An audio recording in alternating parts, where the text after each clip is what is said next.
Hi, welcome back to my channel. As you can see, I have a guest, Mrs. Ferone Shirley. She is a certified assistant dietitian who has trained and has a degree in dietetics and nutrition, right, from UTech University, and is going to talk about diet and health.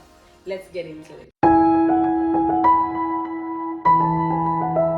What are some of the common mistakes or habits that Jamaicans have that you would like to address at this moment? Well, the common one is for diabetes. Okay. Every person, well, almost every person is like they said they can't eat starch. But we know as a health professional that the nutrients that the brain takes only is glucose. So if the person is starving themselves of glucose, something else is going to happen. Right. So that's one of the common myths. But we know in nutrition that all ground provisions and well, we're gonna say the staples food group, they provide carbohydrates. So if somebody's watching this and they don't know what the staples food group, the staples food group, alright. So in early childcare, we said the go food. So it's the energy giving foods. So like a yam, banana, Irish, macaroni, rice, bread, all of that, the go food. So that is the staples group, and the nutrient that they provide is carbohydrates. Our body don't use carbohydrates in that form. What our body does is break it down through a process called digestion. So after breaking it down, the carbohydrate becomes glucose, and that is what is absorbed in our bodies. Back to the brain now. Right, after the breaking down. But the thing is, there are different types of carbohydrates.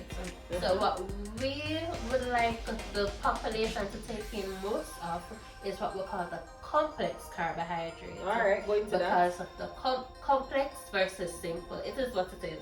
So complex meaning that it takes a longer time for the body to, digest it. So it is slowly released into the bloodstream, right?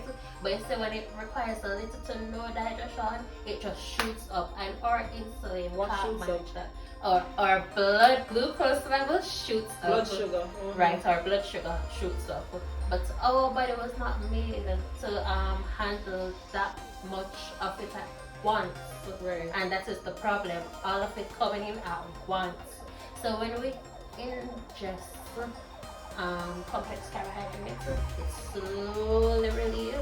Okay. And then our insulin, which is just a hormone that our body produces, can just better able to manage it and to lock it into the cells. So if it's the liver supposed to get that, the liver gets it. If the muscles get it, the muscles get the glucose. The brain. Right? If the brain is supposed to get the glucose, they don't. So what some of our patients do is starve themselves. Right, them starve their body with the staple item, and I wonder why their sugar like this. God made our body that if it is that it comes into stress, it knows what to do. So it's going to start breaking down what is there, right? So it breaks down protein in our body through our protein and our fats, and they make their own glucose. So in making their own glucose, we're putting ourselves at risk because one, it develops something like it develops waste products that called ketones, and that can be toxic to our bodies. Right. Some ketone is good, but it's gonna do too much. It's gonna be too much. Right. Some ketones is good, but it's gonna be too much, and then if your body not expelling it at the rate, it's gonna throw your body metabolism out of sync. So don't forget to like, share, and subscribe, and comment, and we'll go right back to the video. And that is what we don't want. Alright. You mentioned complex and simple, but suppose I don't know what is complex carbohydrate versus what is simple. Yeah. Okay, so complex carbohydrates is what needs breaking down. So like your ground provision, your Irish yam, sweet potato. Basically how it comes from God. How it comes from God. Your brown rice, your wheat flour, right? So when it comes on to simple now, processed. Right, and normally in the supermarket, the first ingredient would be high fructose corn syrup or sugar. It's like a cornflakes. Like the cornflakes, right? So if it's to have the cornflakes on the frosted or the bun, right? So anything. So white rice, it was processed to remove everything that to leave the store, right? The white flour. So right, so everything that comes originally from the ground, or it's normally complex. So, but when man do them thing and refine it, it's normally simple. Understood. Right. Alright, so if somebody's hearing this and they're like, I think I may need a dietitian, where can they access a dietitian? Right, so dietitians are accessible at the clinics. In the hospital setting, you have to do so by a referral, but at the clinics, I think you can just walk in and just ask for the day that the dietitian works. So it's they're easier available private as well. Okay, so publicly and privately. Yeah. So publicly be in the hospitals and the clinics. The clinics are more accessible, and privately, you know, you go to what you find out where one is located. So you can just type it on Google and search, and you can find the closest one. Okay. What are the qualifications to become a dietitian, and what makes someone a dietitian? Okay, the qualifications to become a dietitian is 4 years at UTech or NCU to study a bachelor's in nutrition and dietetics. So only UTech and NCU does it in Jamaica? Does it in Jamaica. And then to become a dietitian, you have to do a 1 year internship at a hospital to be a dietitian. To be a nutritionist, you can just do any master's program in nutrition. So there's a difference between a dietitian and a nutritionist? Yes. A nutritionist don't have that clinical background per se, as in they have to be working in the hospital setting for a certain amount of time. Alright. But they both study everything, but the clinical and the food service aspect of it, that would be their specialty. Okay. Internship, where they would have done the public health aspect, the clinical aspect, and the food service aspect. Okay. Public health aspect, expound on that a little bit further. Alright, so we'll go in the clinics normally, and we'll have public talks about nutrition. So that's our preventative care, because you have preventative and you have secondary health care. Okay. So for the preventative, like we're trying to find out who are at risk, who has family in any chronic illness, and talk to them to try to steer them away from developing chronic illness or any other illnesses. So basically prevention. Prevention. Okay, alright. And you said clinical. Explain the clinical aspect of it for me. Okay, the clinical aspect of it is like, say for instance, someone's admitted to the ward. So whether they're going to a surgery, they're admitted in the hospital. They're admitted in the hospital, right? So they're scheduled to the surgery, or well, the doctors will tell what goal they have for them. Right. So if it is that the person can't manage food per se, Okay. they'll ask for some enteral feed. Parenteral. Right, or even back. So enteral feed is basically feeding a patient that cannot swallow at the moment. Or like a nasogastric tube. Sure, a nasogastric tube or a stomach. Right. Straight into the belly. Tube straight in the pain. Right. So like it will make a liquid portion. So what you guys do is basically see that patient, say, okay, can this patient eat? If this patient, meaning by themselves, they can't eat by themselves. Or if they can eat, can they eat hard food versus soft food or just liquid? Right. Right. So you would look at that. Then you would say, what are their requirements? Yes. So we do an assessment. So in our assessment, we take the height and weight, because everybody caloric value is different. Yes. So it depends on their height and weight. If the person has this infection fighting, if they're just whatever is going on with overview of the person. If they have too much belly fat or anything, so it's into consideration, just to ensure that we have the holistic person on scene. Okay. So you just gave us, what is dietitian, and just an overview of what you guys do. Why do you think, as an assistant dietitian yourself, that this field is important? You chose it. Yes, so why is this field important? Well, growing up, I see so many of us get ill because of conditions that we have acquired just by our lifestyle, and I was just curious, just by changing aspects of your lifestyle, it can make you better, and I've seen it in myself.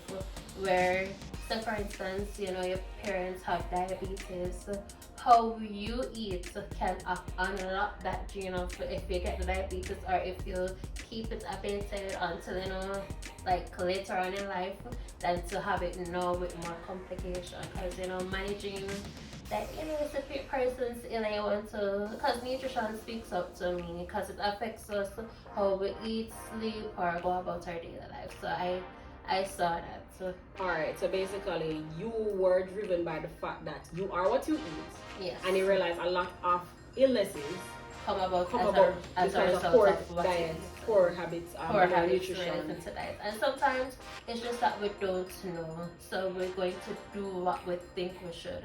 Because say for instance, we feel as if Jamaicans, because we have mixed in nutrition, Okay. so some Jamaicans would say, no, they're giving the baby tea or they're feeding the baby lasco. But you know, nutrition would tell you that, you know, the baby can't digest this until like later on in the early years. So you wonder why the baby not putting on weight, the baby not digesting it. So Just like coming some out. things just right, so it just passed right out. So some things just intriguing to me, so maybe interesting. Right. And just to expound on that a little bit, so the baby will eat it, but the body is unable to break it down and absorb so that baby can gain weight. Mm-hmm. That is why you give babies certain food at certain ages. Right. Alright. So you said something about referral. So I'm a doctor, right? Yes. So I'm in the hospital and I'm referring a patient to you. Mm-hmm. I know sometimes there's miscommunication between not doctors but different healthcare workers. Let me say it like that. So, what are some requirements that the doctor needs to do? So in what order I mean that I is- could do my job. Yes, so that you don't come to the patient and then you're like, why didn't they do this? Right. You get what I mean? Are there blood tests? Are there certain tests that you need? What do you need? Or the nurses too, because they would need to weigh the patient. You not come weigh the patient. We do actually. Really? We'll come on the word and we do. Oh, okay. So it depends. Alright. In the healthcare setting, we have different formulas that we would use because not all our patients are standard patients. Okay. So we'll have to use different methods to get their height and their weight. But normally we'll take their weight and their height. But what we require of the doctors to do is to list all the diagnoses. So sometimes they just list that, you know, the person is hypertensive. But then when we go question a patient, we hear say the patient has hypocalcemia, or, you know, or high. Well, you have to tell that is dead because you want increase. Yes, or the hypo, you know, or so it depends. So we always ask to list all the diagnoses. And let's in say the referral. Under referral. Me never know that. Right. And then sometimes also like the doctor would know that the person has edema, which would mean that, you know, fluid retention. Sometimes we don't regular seats, so they're swollen. We don't regular seats and they have fluid restriction. Remember that you are coming to see the patient for the first time. So sometimes you don't know, is this patient fat? Yes, or are they real edematous? So like the doctors will have a fluid goal for them so that they can't exceed 1 liter or 2 liters. So it depends. So you would need to know based on the diet, well as wouldn't you also need to know how much food we are giving the patient so you can know how you substitute it, right? Because they give them vitaminous, right? So, venous roads. So we need to know that so we can make our recommendations accordingly and so. And if the patient is blind, it'll be nice to know because sometimes they're blind but their eyes are open, but you know. You don't know. You don't know, but the doctor's good. So sometimes visually impaired is not eyes, and then after you give them a meal plan, you realize, you know, they're not going to be able to read. So we have other ways of getting right. So and it sounds simple. It sounds simple, but it affects But we never think. I've written to dietitians before, and I've never thought about all of that. So basically, it makes your work easier. Yes. And you would have to go through that again, the whole questionnaire. Yeah. Speaking of which, and making your work easier, how long does a session take usually? Like I'm talking about mainly in the health center. In the health center? Yeah. Well. Because that's where you go see most patients. In the center, in the hospital, you'll see less patients, clearly. Because more people go and come. Contrary to popular belief. Really? Right? So in the hospital, So what happens is that some patients attend the outpatient clinic. So we have inpatients, so we have outpatients. So not all hospitals have that going on though. That's true. We don't have that. So that's how I work. Don't have that. So we're mostly clinically based. So right. Oh. So I mostly go on the ward, assess patients, and then we have clinics where we take in patients. So for those, so you have clinic days that you have clinic days. Yes. So and we have follow-up as well. Yeah, because we want to know that, you know, they're doing what they're supposed to do, and they understood what we told them. Yeah. Right. So just our evaluation. But normally, the first day, well, myself or somebody would just assess the patient for 30 minutes in this part. We'll take the height and the weight. If the doctors wrote any lab values or if they carry any lab data, we'll take that as well. We'll find out their history of how they have been eating. Right. In relation to their diagnosis, of course, and we'll do a check, you know, if they have any history of family history of any medical conditions, you know, just to probe, just to ensure that we don't miss anything. Is the patient eating, or are they just liquid only, or liquid through the tube? Right. So like we have to, you know, ask questions. What the dietitian does now, she goes and she calculates the calorie content based on what we write down. So she's like, so we have goals where we say that, okay, this person has exceeded their refined carbohydrates, or this person is consuming too much fat. Okay. So have a rule of measurement, and then the dietitian will calculate what the person is supposed to get in, and then we'll make a meal plan for the person. Okay. So a meal plan is basically encouraging the person to eat from all the food groups that are there. So whether the patient is renal, but in the right proportion. So whether the person is renal, hypertensive, diabetic, obesity, or if it's a failed to thrive child. So we have to take everything into consideration. One thing to note, that the people always think that the dietitian is starving them. Majority of the time, after I explain how the patient eats, I can't eat so much. I will show them, you know, you have been eating this much, or it's just the portion size for the protein and the right.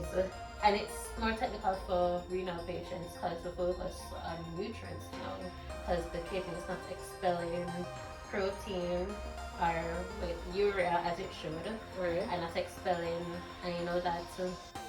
They decrease that phosphorus and potassium. Decrease. So for some diseases, we focus more on the nutrients. So that's basically what a typical appointment is like. But in a sense, give me a time frame. So it will take 2 to 3 hours. So what? Depending on the severity. So 30 minutes for me to take information from the patient. But they can sit down after that? Well, I know. So they go outside and then we calculate the meal plan. That takes like 45 minutes to an hour. And I will explain how to use the meal plan. So it depends on how present the patient is, because sometimes they're in pain or whatever, so it depends on. Understood. Yeah. Understood. That's a lot of time. Yeah, it is, but all follow-up sessions are normally not as bad. Like okay, 15 to 30 so the minutes. first meet. So the first meet is the longest, because we have to do the assessment and then the calculation and then the explanation. I understand. So and then after the follow-up visit, it's just 15 to 30 minutes just to update us that you got everything and we can stay on the right path, or just to brush up. So another thing, most Jamaicans eat, and we generally eat the fried chicken and the big plate of rice and peas and only the cup of vegetables. Any advice there as a dietitian yourself? Basically. But I would take a step further. Majority of Jamaica just have the chicken and the rice. Right? And a tall glass of sugar and water. And a tall glass of sugar and water. But what I say to them is, because majority of them most time the time is their problem. Okay. Right. So I tell them I don't cut up vegetable every day. Every other day, or sometimes every 3 days. Okay, understood. Right. So you have to gauge it. So you have to plan. So you have to plan. So everything is all about planning. And another thing, they always grab and go. But when you have certain condition, you can't grab and go, because what is to grab is not in your best interest. So we always say meal planning. If it's that you're going on the road, do a sandwich. So you have your bread, you don't have to even put the sandwich together, but when you reach where you reach, you can just put your sandwich and make sure you include your vegetables. And you know, you snack on your fruits, because sometimes our fruits tend to be high in salt and high in sugar, depending on what we're eating. Because you know, like the biscuit, the sweet biscuits, or the cheese, the cheese stick, the cheese snacks. You mean our snacks are usually high? You said fruits. Oh no, I said we should snack on fruits because our snacks are usually high in sodium or sugar. Understood. Right. So we always try to, you know, teach them to form healthy habits, because this is gonna affect you in the long term. Okay. So my question was, we are a carb-driven nation, right? Very much. How could we try to go toward what should be mainly on our plate? What should be yes, and two, right, so I'm saying we usually just do the chicken and the rice. Yes. So what should mainly be on our plate? And what should mainly be on our plate? So we should proportion it. Alright, so it should mainly be on our plate. So in the Caribbean we have something known as the food groups. So as best as possible, we try to include everything on the food groups. Okay. Because we have our fruits, vegetables, staples, food from animals, legumes, and fats and oils. Right. So basically, we're just asking that, you know, the major population eat from all food groups. And even though carbohydrate is a major portion of it, we have to, you know, be temperate in everything. So when we include in our rice, for instance, and our chicken, try to include a vegetable or a fruit, so you can get you minerals and vitamins from the fruit or the vegetable. So you touched on diabetes mainly. Just quickly on hypertension. Okay, hypertension. Because you know those are the two main killers in our And hypertension is actually the silent killer. Because normally we don't feel when our pressure is high until it's too late. Yes. So normally we have food that have hidden sodium. So normally those are tin food mostly, but it's the canned meat and fishes. Okay, so like a mackerel and a sardine and... So mackerel, sardine, corned beef, sausage, so those processed meat, because they basically use salt to... People always come to us and say, but I don't use a lot of salt. But they're not, the thing is like they're eating it, but they're not the ones adding it, so they think it's fine, but it's not. But they use other chemicals that have sodium as its component, like sodium nitrate or anything, to cure the meat. So like salt mackerel, salted, anything salted or cured, right? So we normally tell them to have fresh meat and fresh fish, right? Another thing is like from the food. Right, another thing that I don't pay attention to is the food that's used. Yeah. Right, so normally salt is the number one added, or any other salt or MSG. So, you know, we always say be careful about that as well. What else? Yeah, I think that's a good. As it relates to something there, look at the foods that you eat, even though you don't add salt. Right. So I encourage patients to read the food label. Yes. Or get things fresh. Get things fresh. So that there's nothing added, which is again straight from God. Straight from God. Another thing I just like to ask now is what job? So somebody, you told us about basically what you do, how you go to, you know. So I didn't have to work in the hospital setting. Okay. So I could work in the food setting where I would help them generate food labels and look at that. Okay, so these are I wanted to get into job opportunities for dietitians. So first of all, you mentioned the public setting, the health center, the hospital, and you also mentioned the fact that they can have their private office. But outside of that, where else could dietitians work? So any food industry, basically, because they need us to help them to formulate food, because that's another part of it. So the scientific part of it are formulating food, making food safe, and we can do policies and make it like writing nutrition policies, because food security is a major issue right now, even in Jamaica. Food security, food safety, So that would be in policy making. So that's in the public government setting. What else we do? So we do food experimentation, like what you will find at SRCU. What's the Scientific Council Research. Okay. So they do food. I remember we went and made jam. We made oat eat apple jam. Oh, nice. So we do calculation for food. So if it is that you want to launch a product, oh, you are the guys that will calculate. Right. So there's a component like of that also, in addition to microbiology, like food growth, like virus and bacterial growth in food, like how long, right? So it depends. Which would be also like how you decide the expiration date and then yes. So it depends on what aspect of our food service that you like. Some of us work in the hotel industry. Oh. So basically, you told me. Let's just recap. You told me the scientists. You just told me about the scientific, the hospital, clinic, privately. And you said about the hospital too. There's a food service part of it. So, okay. Because say for instance, some assistant dietitians will go in the kitchen. So for example, on the menu. So it depends on what the nurse is right now on the diet sheet, what the person would be giving. So persons who have low fat, they would get beef, they would get the lean meat, say whether fish or chicken or any other substitute. If it's hypertensive, say if we have mac and cheese on the line, they would get that. So it really depends on what aspect you like, or where there's job availability. Let's be real. There's real. Let's be real. It's just you have to find it. Yeah. Persons have been doing med rep also. What? Right? With the drug and food interaction. Excuse me. Some healthy herbs that God puts on the planet can interfere with the drugs used at the pharmacy. Yeah. Do you want to mention like some foods you can't, some medication you can have with grapefruit. You can have with grapefruit, or you can have with garlic. So like for garlic, so if you're on a low pressure pill, they advise you about garlic. So you can have a medication having your pressure going low, and you're taking garlic, which is also gonna go low. So that's so we always have those persons researching and those things.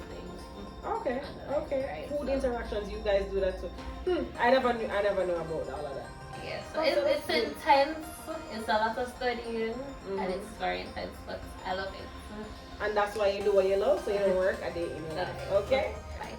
A lot of Jamaicans want to lose weight. Right. We want to lose weight or want to look good. Can you explain the role of diet in weight loss? Yes, and yes, you're not an exercise expert, but I want you to just say your 2 cents on which one you think is most important. Diet versus exercise. Diet versus exercise? Yes. Well, first of all, tell us the role. I'm not going to be biased, but diet is number one. Let me tell you why. Research has even proven it, But when diet is coupled with exercise, it makes it go far away.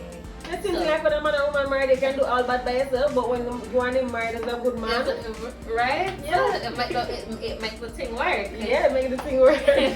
So for dieting, what we want the general population to understand is that you can't be eating more than what you're expelling or working off, because you want that negative. You want a caloric deficit. You want a caloric deficit, basically.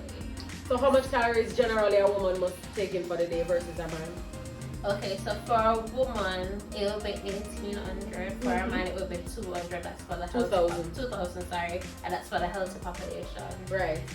Yeah, what's about the healthy population? Healthy population, right. So if a woman wants to lose weight, she needs to be like maybe going at 1,500. Well, when it's 1,500, I would say 1,700. We can work it there. And then over time, and the thing is, for a woman, we tend to lose like healthy weight loss as well. I want to speak to that. Healthy weight loss is 1 to 2 pounds per week. This is because our body have a set point.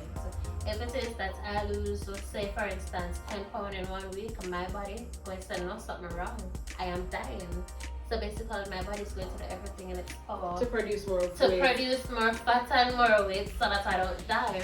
And another thing, people don't think about that. The rebound the rebound is really hard. It hits hard. Can I say something? There have been persons who do liposuction, right, and suck out 20 pounds of fat.